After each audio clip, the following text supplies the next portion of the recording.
We're marching to the UN. Yep, and we want to make sure that the people know that Donald Trump does not really represent the majority opinion in the United States.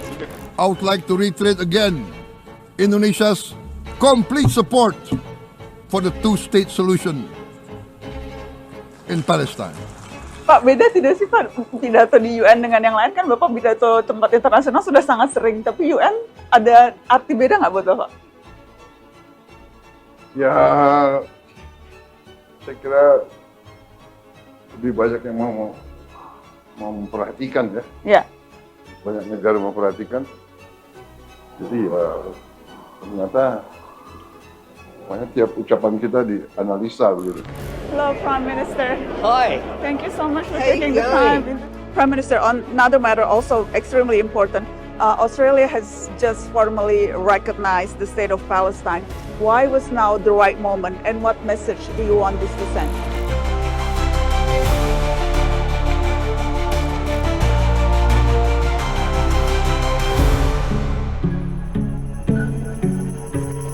Good morning.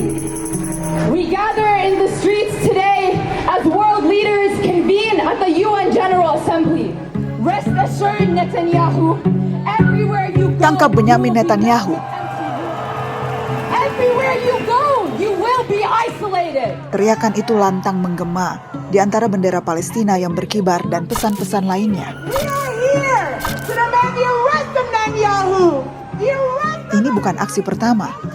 Selama berminggu-minggu, kelompok-kelompok pro-Palestina terus menggelar demonstrasi di titik-titik strategis New York. Dari kampus, kantor misi, hingga kompleks PBB. Cerminan, ini gerakan yang berkelanjutan, bukan sesaat.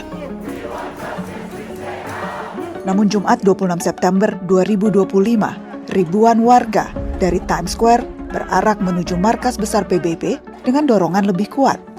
Karena Perdana Menteri Israel Benyamin Netanyahu hadir secara fisik, berpidato langsung di sana. Maka saya menemukan dua panggung berbeda. Satu di mimbar resmi, satu di jalanan. Dan selalu, yang di jalanan terdengar lebih lantang.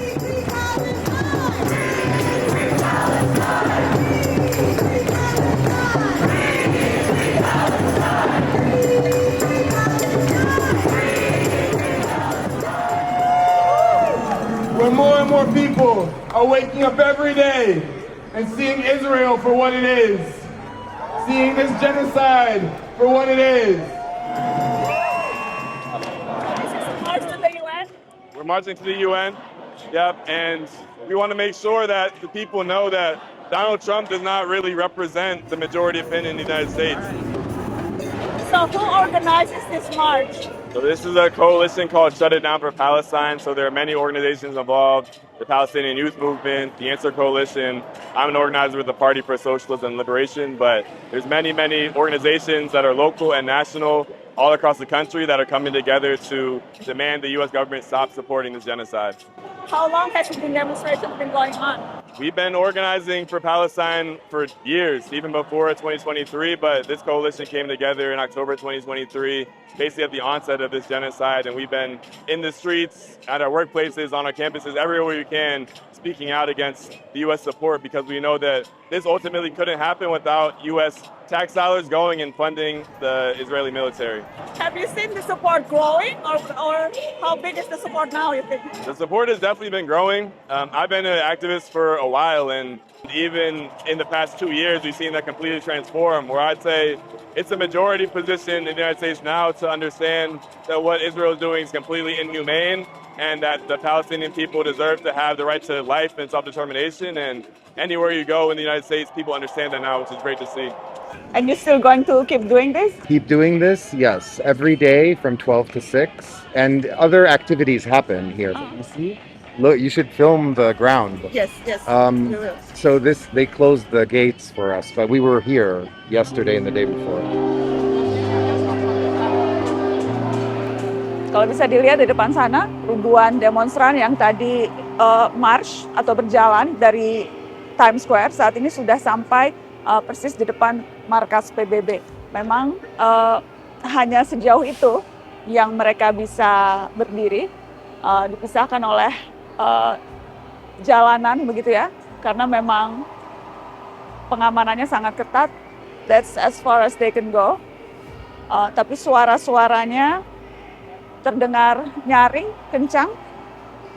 Mereka menyerukan gencatan senjata, menghentikan genosida di Palestina, dan menangkap Benyamin Netanyahu. Jadi memang markas PBB tidak hanya dijadikan tempat para pemimpin dunia bicara, tetapi juga menangkap suara-suara dari mereka yang peduli pada penderitaan yang dialami oleh rakyat Palestina. Bukan hanya bahasa diplomasi yang sepanjang minggu ini kita dengar di UN General Assembly, tapi suara-suara hati nurani. Para demonstran berasal dari beragam latar belakang, beragam kelompok masyarakat. Tadi saya lihat berbagai pelangnya, ada yang dari Palestinian Youth Movement, kemudian juga ada dari beragam kelompok-kelompok kepentingan, kelompok-kelompok perwakilan, dan yang berdemo juga betul-betul dari berbeda-beda. Dari ada yang mulai membawa bayi sampai orang tua yang memakai tongkat untuk berjalan. Ada juga yang datang dari jauh-jauh. Jadi bukan hanya dari sekitar kota New York City, tetapi juga dari upstate New York bahkan. Mereka meluangkan waktu datang 3 atau 4 jam khusus untuk hari ini berdemo di depan markas PBB, karena hari ini, hari Jumat 26 September, memang Benyamin Netanyahu, Perdana Menteri Israel, berpidato di depan UN General Assembly.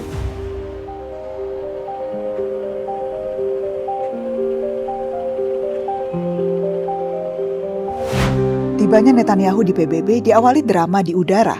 Inilah sosok paling ditentang dan diincar di dunia. Mandat penangkapan dari ICC membuat pesawatnya mengambil rute memutar hingga 600 km, menghindari langit negara-negara yang berpotensi menahannya. Netanyahu memanfaatkan mimbarnya untuk bicara keras, minta musuh turunkan senjata, bebaskan sandera, tuding keliru pengakuan dunia terhadap Palestina. Di sisi lain, sejumlah delegasi melawan dengan memilih walkout sebagai isyarat penolakan. The Assembly will hear an address by His Excellency Benjamin Netanyahu, Prime Minister of the State of Israel. Please order in the hall. Please order in the hall.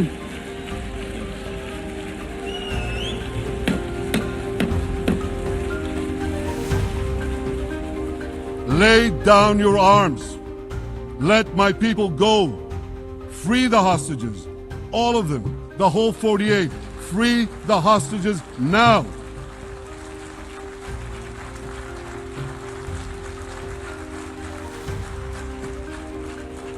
If you do, you will live. If you don't, Israel will hunt you down.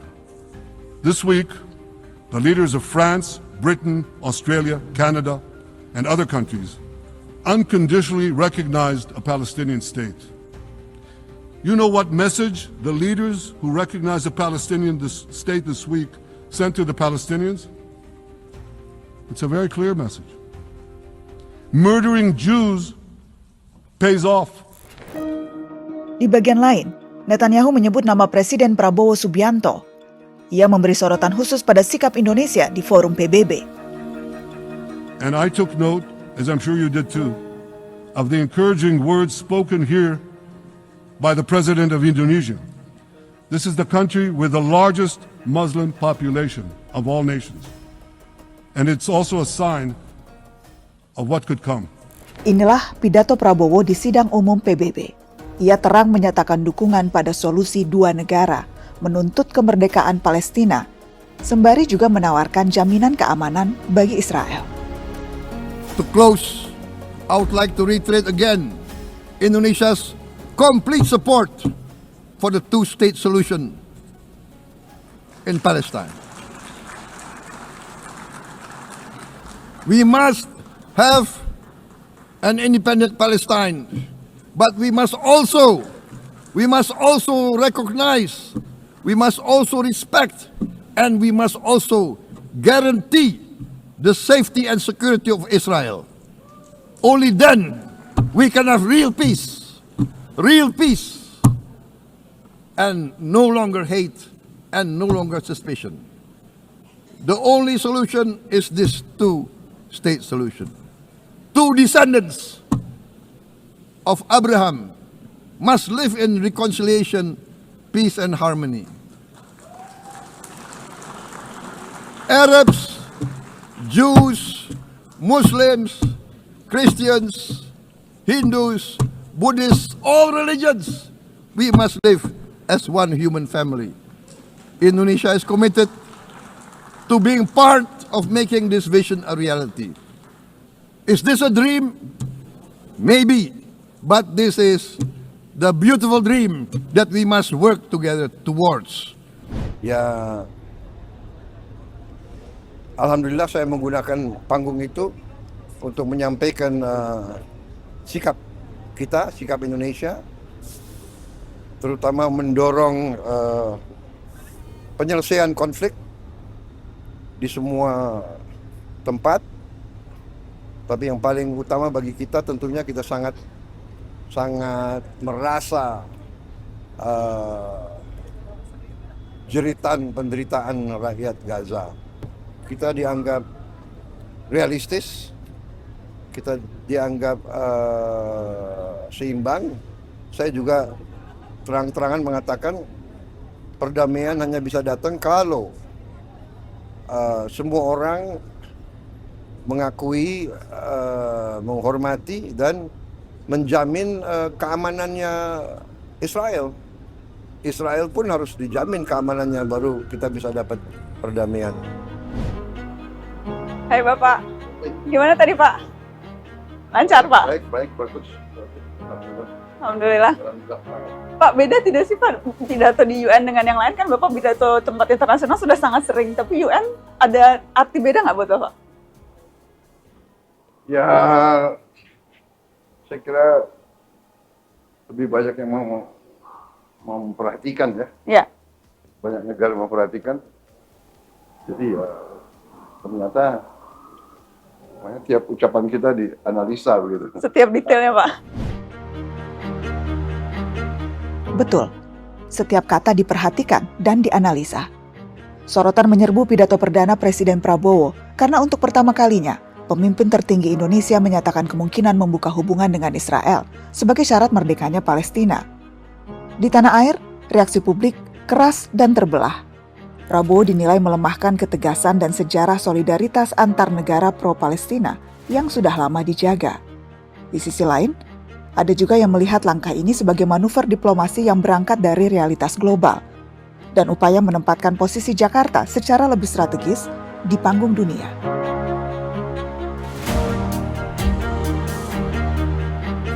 Therefore, it is today with dignity that we gather to take our historical responsibility. This responsibility speaks not only to the fate of Palestine, but also to the future of Israel, and also the very credibility of the United Nations. Antara idealisme pro-Palestina dan fleksibilitas diplomasi, Indonesia kembali diuji di hadapan sejarahnya sendiri. Ujian itu tak hanya dihadapi Indonesia. Gelombang pengakuan Palestina datang dari Inggris, Kanada, Australia, Prancis. Semua mencerminkan pergeseran geopolitik yang memberi ruang diplomasi baru. So today, to revive the hope of peace and a two-state solution, I state clearly, as Prime Minister of this great country, that the United Kingdom formally recognizes the state of Palestine. We recognized the state of Israel more than 75 years ago as a homeland for the Jewish people. Today, we join over 150 countries who recognize a Palestinian state also. A pledge to the Palestinian and Israeli people that there can be a better future. Canada recognizes the State of Palestine.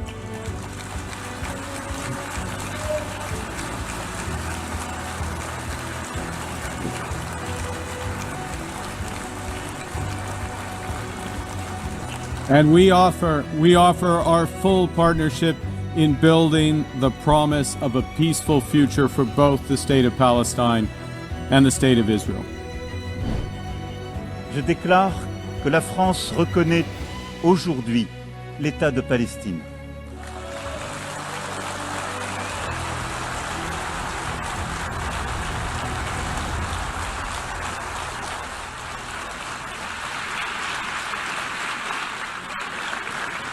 Cette reconnaissance est une manière d'affirmer que le peuple palestinien n'est pas un peuple en trop, qu'il est au contraire ce peuple qui ne dit jamais adieu à rien, pour parler avec Mahmoud Darwish.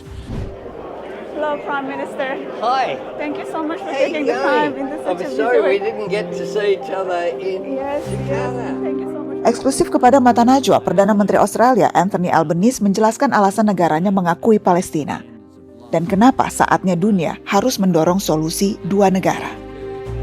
Prime Minister, on another matter also extremely important, Australia has just formally recognized the State of Palestine. Why was now the right moment, and what message do you want this to send? It's the right moment because in 1948 the decision of the United Nations was to form two states, Israel and Palestine. We have seen conflict now for almost 80 years, and it is time that the world not only look for the immediate ceasefire, the immediate release of hostages, the immediate cessation to the trauma that's occurring in Gaza with the provision of aid for people who are suffering such deprivation and catastrophic conditions. It's time also that we look to what is the solution to end the cycle of violence. And the solution is two states, a state of Israel and a state of Palestine, living side by side in peace and security. Suara Indonesia di New York juga hadir lewat seorang imam. Syamsi Ali pernah memimpin masjid terbesar di kota ini, Islamic Cultural Center, dan kini menjadi salah satu imam tetap di Masjid PBB. Dan tadi khutbah apa yang spesifik Ustaz sampaikan di UNGA ke-80 ini? Saya kira tadi yang pertama saya ingatkan karena saya diingatkan oleh hadirnya Benjamin Netanyahu di tempat ini dan memberikan pidato tadi. Persis hari ini, tadi pagi dan pembicara pertama pula, dan saya khutbah di PBB pula, maka saya mulai dengan membahas tentang makna. Nah, kalau kita kembali kepada Quran sendiri, maka salah satu di antara yang terbanyak adalah sejarah. Dan sejarah yang terbanyak dalam Al-Quran, sejarah Musa. Dan kalau kita berbicara tentang Musa, maka tentu kita berbicara tentang Fir'aun. Nah, saya katakan, sekarang ini terasa sekali bahwa kita hidup dalam situasi yang sangat Fir'aunistik. Fir'aunistik moment. Di mana terjadi kesemena-menaan, pembunuhan anak-anak. Ya, bahkan sebenarnya lebih jahat dari masa Fir'aun. Sebab Al-Quran mengatakan, kalau Fir'aun itu kan membunuh anak-anak dan membiarkan wanita hidup.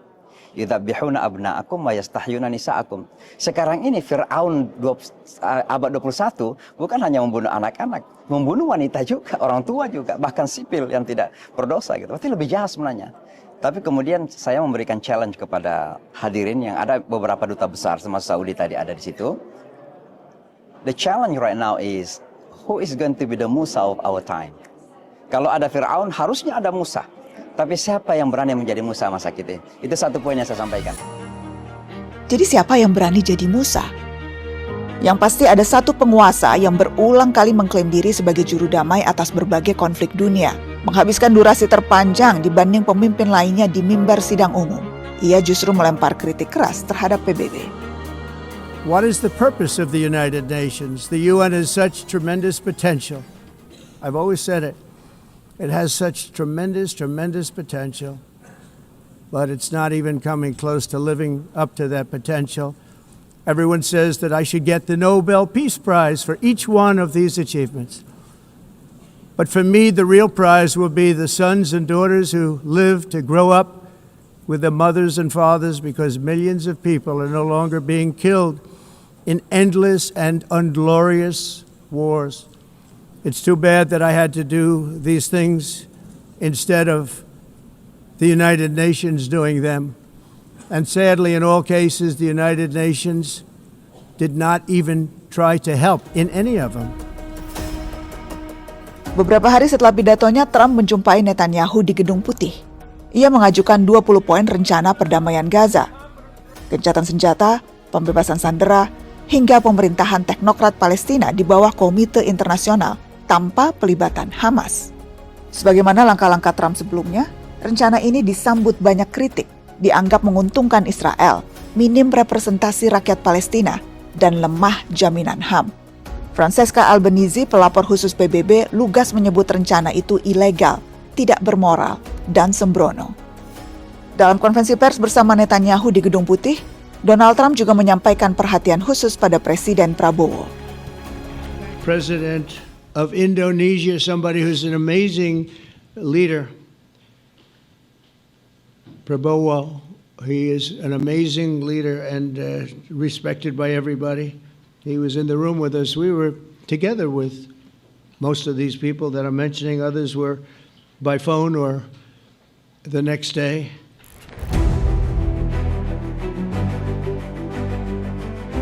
Trump dan Prabowo pun sempat berbincang di sela sidang umum.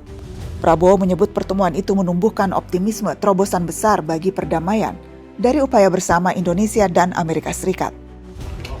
Usulan Amerika ini sebenarnya sudah lebih dulu dibahas Trump bersama para pemimpin Arab, termasuk Indonesia, di sela sidang UNGA. Mereka menyambut kepemimpinan Trump dan menegaskan solusi dua negara sebagai dasar perdamaian. And you too, my friend. Great speech. You did a great job pounding on that table. I said, how would you like to deal with him when you left? It's not easy. You did a great job. Thank you very much. Trump dan Presiden Prabowo tampak makin dekat sebagai mitra dalam diplomasi Gaza. Masih perdebatan sejauh apa langkah ini bisa membawa perubahan nyata. Apalagi muncul pertanyaan yang terus mencuat. Masih relevankah PBB di tengah peta geopolitik yang sudah jauh berubah dibanding puluhan tahun silam? Komplain Trump pada PBB sebetulnya masih beririsan dengan ketidakpuasan negara-negara lain. Seruan reformasi untuk PBB bergema keras, bahkan dari dalam forum yang disediakan PBB itu sendiri. India menyebut PBB tengah krisis. Afrika Selatan menuntut Dewan Keamanan lebih demokratis. Dari Eropa, Finlandia menyerukan dihapusnya veto sepihak. Sekjen PBB sendiri mengaku bila PBB akan kehilangan makna di mata dunia andai tak melakukan pembaruan. Central to the erosion of the UN's credibility has been resistance to reform. Most members strongly desire change, but the process is being made an obstacle to the outcome. Le temps du sursaut et des réformes courageuses est venu. Sans cela, le Conseil de sécurité restera une institution anachronique, incapable de répondre aux défis de notre temps. Il est temps de réformer profondément notre organisation. Plus concrètement, il s'agit de mettre en œuvre une réforme courageuse du Conseil de sécurité, en accordant à l'Afrique une représentation permanente. Ratusan jurnalis dari berbagai negara menafsirkan pidato demi pidato, membentuk narasi bagi publiknya masing-masing. Sebagian menempatkan Gaza sebagai topik utama.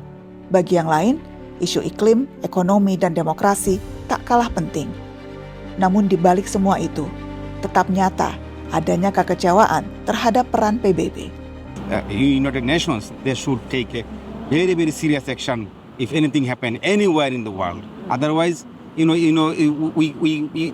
institution has no credibility. People don't like this one anymore because they will say they go over there and eating and sleeping. Yeah. It's not working. What do you think are some of the most unrepresented issues that should be covered here in New York? Something that are important but is not getting enough coverage. I think topics like diversity. I think that the green agenda, maybe about climate change, we are going to have a reunion now about that. But that topic has been weak on the speeches. Gaza, what is happening with Ukraine and Russia. Dominating the news.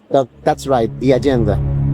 Dari balik meja ruang media, PBB terlihat seperti miniatur dunia di mana penguasa bertemu, narasi bersilang, kepentingan berhadapan. Dari lensa jurnalis, ini selayaknya teater pertunjukan permasalahan-permasalahan besar umat manusia, perdagangan, perebutan pengaruh, kiamat iklim, perang, penjajahan. Panggung megah ini memang rapuh, tapi masih menjadi cermin bagi cara dunia bergerak. Tapi PBB bukan hanya dipantau dari ruang media. Di luar tembok gedung ini, ada suara lain yang berharap masuk perhitungan para penguasa. Bukan diplomat, bukan presiden, melainkan warga biasa yang datang jauh-jauh untuk berunjuk rasa. Excuse me, you're here for the march? Yes. Okay, great. You're gonna walk to UN? Yeah, definitely. May I know where you're from? We're from Schenectady, upstate. Oh, By okay. Albany. Oh, wow. Okay, yeah, I know the place. I know the place. Yeah. So you drove all the way to New York? We drove to Poughkeepsie and then we took a train. Specifically for this march? Just for this. Wow, okay. We were here Tuesday as well. Last Thursday? This week. This Tuesday. Week? Tuesday. Okay. Yeah. So how many times have you been going to marches like this? Multiple. Lots of times. Lots of times. And Yeah. this is specifically today because Netanyahu is going to give his speech. Yes. What did you think of the UNGA so far? Has it been promising? No, the UN is useless right now. It's all words, and even those countries who are saying that they recognize Palestine, it's meaningless because they're continuing to arm Israel. So what is the point of saying that you want to recognize Palestine? And also, it's completely destroyed. So what is going on? Why? It should have been done decades ago. You're doing it when it's not capable of being anything. It's destroyed. So it's just a symbolic move. It doesn't. It's just a symbolic move. And it won't translate into any changes at all on the ground. Yeah. You think? I think that it's good for rhetoric. It's nice to hear that people are saying the word Palestine without, getting canceled or arrested or shunned or losing jobs. And armed intervention for Gaza. Force. That's the only thing that can stop the genocide. That is the only thing that can stop the genocide. But that's the march over there. Yes. And so we're gonna join that march. Yes. Let's go. Rasa kecewa itu menunjukkan adanya jurang antara panggung diplomasi dan kenyataan di lapangan. Di dalam ruang sidang, pemimpin bicara nyaring tentang resolusi dan pengakuan. Di luar, rakyat merasa kata-kata itu kosong tanpa tindakan. PBB memang pantas diberi banyak catatan. Tak berdaya, kompromis, dan kerap melukai harapan. Namun yang kita punya sejauh ini, ya PBB.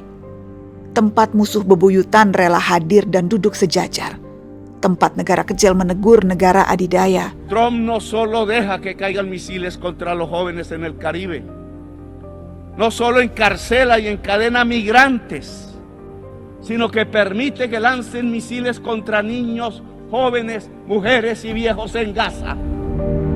Tempat rakyat dari berbagai belahan dunia bisa melihat arah yang dituju pemimpinnya.